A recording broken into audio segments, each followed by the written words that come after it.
Welcome to this explainer. Today, we are cracking open history's most deadly geographical cold case, and honestly, arguably its most tragic missing persons case.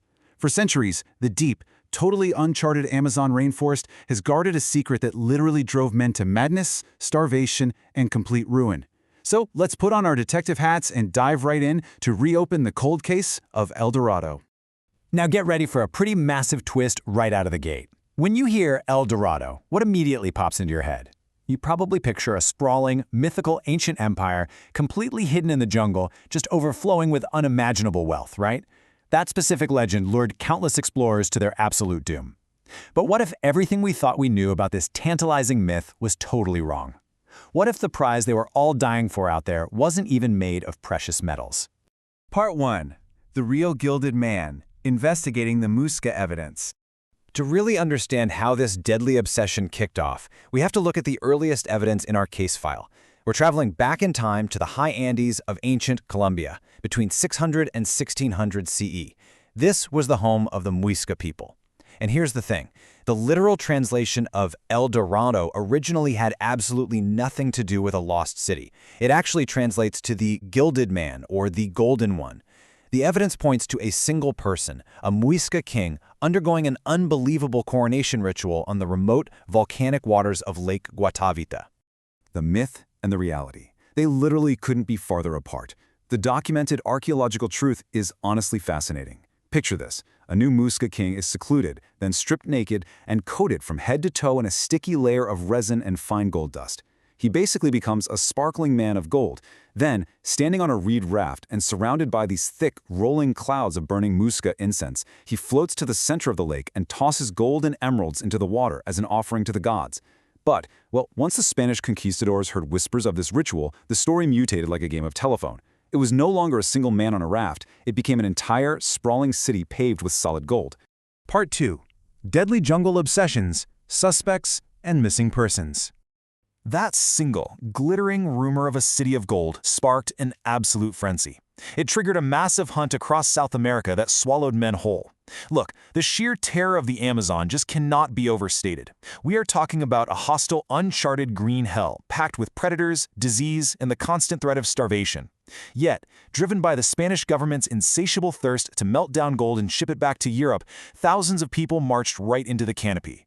And time after time, the trail just went cold. And this wasn't just some short-lived fad either. This was multi-century madness. Back in 1541, Francisco de Orellana somehow survived a terrifying 4,000-mile journey down the length of the Amazon. Later, in the 1580s, a guy named Antonio de Sepulveda actually tried to cut a massive slice out of Lake Guatavita's crater just to drain it, until a landslide and a mutiny finally forced him to pack it up. In 1595, the famous English courtier Sir Walter Raleigh searched completely in vain for a golden city he dubbed Monoma. The obsession kept burning right up to 1925, when the legendary British explorer Percy Fawcett marched in looking for the city of Z and vanished without a single trace. But here is where our cold case takes a seriously chilling turn. During Orellana's 1541 expedition, there was a Dominican friar named Gaspar de Carvajal who kept a chronicle of the journey. And you know what? He didn't describe a lonely, empty jungle. Not at all. He described massive, densely populated cities stretching along the riverbanks.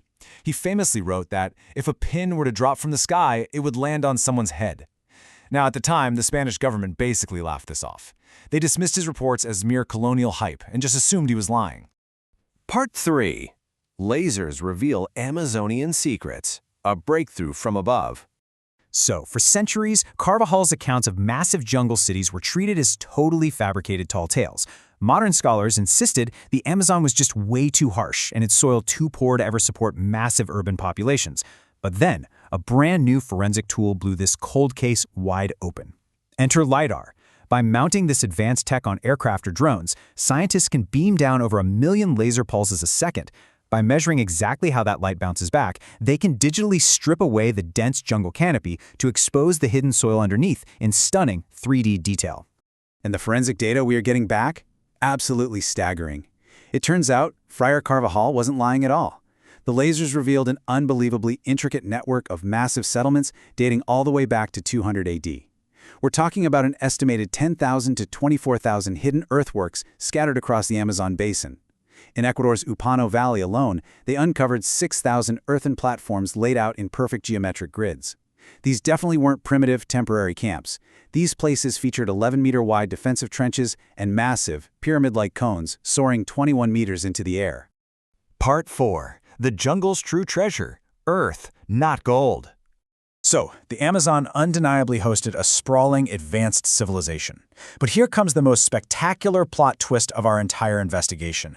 All those explorers who died out there, they were looking for the completely wrong thing. 154,000. Just let that number sink in for a second. That is the amount of square kilometers of terrain, an area almost twice the size of Ireland, that's covered in something called dark earth, or Terra Preta. And believe it or not, that is the real treasure of the Amazon.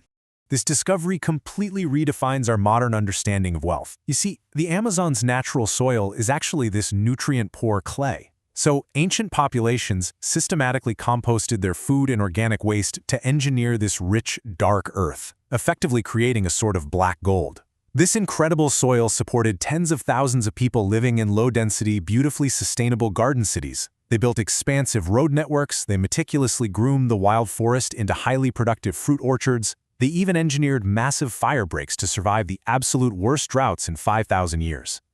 Their real treasure was sustainability. It was a perfectly functioning circular economy mastered millennia before we even invented the phrase. It's a seriously incredible revelation. Lately, global media outlets have been pumping out sensational headlines about lasers discovering these lost cities practically overnight. But as true detectives of history, we need to pause and ask a critical question here. Were these cities ever truly lost in the first place? Part 5. Were they ever lost? Erasing the witnesses. We really have to take a step back and examine how these recent archaeological breakthroughs are being framed, because there is a very stark contrast between media sensationalism and historical reality. The media absolutely loves a sudden, dramatic, Indiana Jones-style discovery. Headlines screaming about the Rome of the rainforest magically unearthed overnight by high-tech lasers. But we need to impartially look at the reality on the ground. Many scholars are actually warning that this Hollywood narrative erases prior knowledge. The truth is, local indigenous communities have known about these earth mounds for generations, and earlier anthropologists were literally walking these exact sites decades before a laser ever flew over them. Just look at the actual timeline of discovery. That massive Upano Valley site with the 6,000 platforms, it was first officially identified way back in 1978. It's the same story elsewhere. Similar LiDAR studies in Central Asia recently mapped Silk Road sites that had actually already been surveyed in 2011 and 2015. Down in Bolivia, those earth mounds have been common everyday knowledge to the people living right next to them. Don't get me wrong, LiDAR is an incredible, mind-blowing tool. But mostly, it's just confirming and mapping at a massive digital scale what early researchers and the locals themselves already knew was there. There's this quote from Catherine Rees-Taylor at the University of Calgary that just perfectly encapsulates this final twist in our cold case. She points out, "Lost has come to mean not forgotten by people on the ground, but simply undocumented with the latest scientific tools." Wow. It really makes you rethink how we consume history and what we label as a discovery, doesn't it? So the legendary El Dorado wasn't some mythical city of gold. It was a living man coated in golden dust. The true lasting wealth of the deep Amazon wasn't shiny emeralds. It was engineered, incredibly life-giving earth. And those lost cities of the jungle? Well, perhaps they were never really lost at all. They were just waiting for the rest of the world to finally open its eyes and look. I want to leave you with this one thought to ponder long after this explainer ends. Can a civilization truly be considered lost if the people who lived there always knew it was there? Thanks for joining me on this investigation today. Keep digging and keep questioning the history you think you know.